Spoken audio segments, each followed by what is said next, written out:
He had the job we all wanted, but we knew we couldn't do it anywhere near as well. Flirting with Hollywood starlets, attending world premieres, meeting Harry Potter. You're so self-assured this time. I mean, last year was your first time. Yeah, the first time it was really scary. Dan DiNicola brought Hollywood to the Hudson. I found out when I was watching this movie, I was filled with rage. Yes.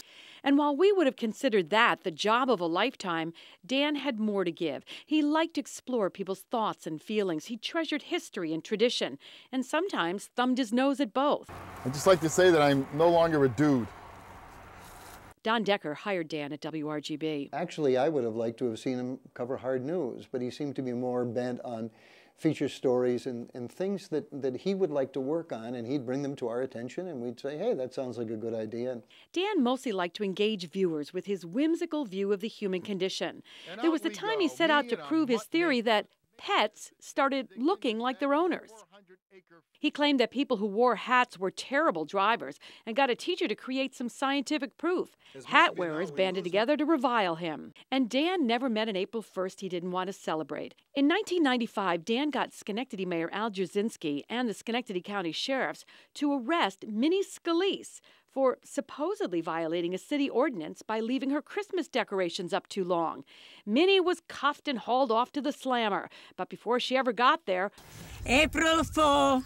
April Fool. Would end up usually by just saying April Fool, and a lot of people would miss that. Dan began his work at CBS 6 in 1978 as a movie reviewer.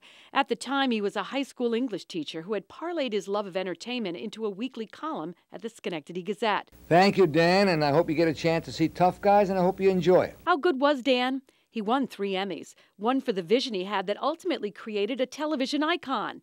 Dan met a vivacious young woman who liked to cook and convinced WRGB to put her on TV, and the Rachel Ray story began. He was so respected in the industry that renowned saxophonist Sonny Rollins said no to Ken Burns for his PBS Jazz series and instead sat down with Dan DiNicola.